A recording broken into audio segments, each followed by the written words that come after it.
আপনি চাইলে এখন স্যামসাং মোবাইলে বাংলাদেশ থেকে গুড লক অ্যাপসটি ব্যবহার করতে পারবেন।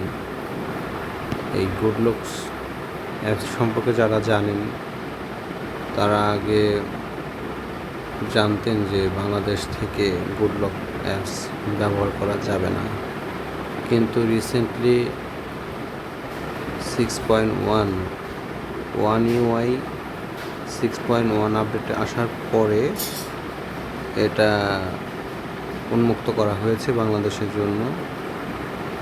স্যামসাং ইউজারদের জন্য খুবই সুখবর এক কথায়। তো চলুন দেখা যাক আমি কিভাবে এটা ইনস্টল করেছি। তো আপনারা দেখতে পাচ্ছেন এখানে ফাইন লক, মানে আগে ইউজ করতাম ফাইন লক, কিন্তু দেন আমি গুড লক এখন ব্যবহার করি। গুড লকটা ওপেন করে দেখাচ্ছি। দেখতে পারতেছেন যে গুড লকের সবগুলা ফিচারই আমি এখানে ব্যবহার করতে পারতেছি। তো আপনি ইচ্ছা করলে আপনি মোবাইলটা আপনার মন মতো করে কাস্টমাইজ করে নিতে পারবেন। আপনার কেমন থিম প্রয়োজন, আপনার ওয়ালপেপারটা কেমন হলে ভালো লাগে, আপনার লক স্টাইল কেমন হলে ভালো লাগে, সব কিছু মিলিয়ে আপনি একটা ব্যতিক্রম একটি ডিভাইস ব্যবহারের অভিজ্ঞতা নিতে পারেন।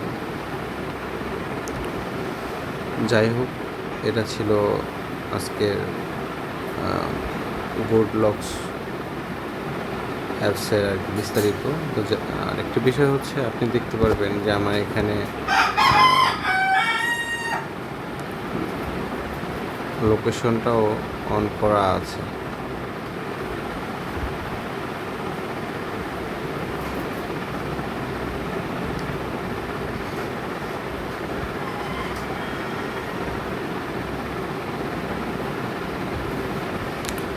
লোকেশনটা অন করা আছে তার কারণ হচ্ছে যে আমি এখন বাংলাদেশে বসবাস করছি, তা সত্ত্বেও এটা ব্যবহার করা যাচ্ছে। তো এটা আপনি পেয়ে যাবেন আমাদের যে স্যামসাংয়ের যে প্লে স্টোরে চলে যাবেন। স্টোরে চলে গিয়ে এখানে লিখবেন good lock, GWD good lock, lock. তো সার্চ দেবেন, তো অ্যাপসটি চলে আসবে। আমি ইনস্টল করছি, এই জন্য আমার এখানে ওপেন লেখা আসছে।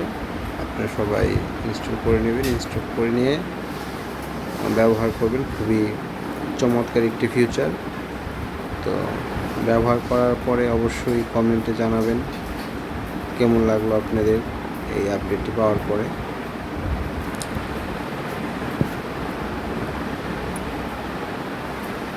আমার কাছে খুবই ভালো লাগছে এটা এখন অফিসিয়ালি বাংলাদেশের জন্য, যেহেতু আমরা এখন ইনস্টল করতে পারতেছি, খুব ভালো লাগতেছে।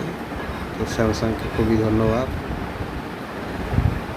এমন একটি এক্সপিরিয়েন্স আমাদের সাথে শেয়ার করার জন্য, বা আমাদের সুযোগ করে দেওয়ার জন্য এই অভিজ্ঞতাটা। ধন্যবাদ স্যামসাংকে।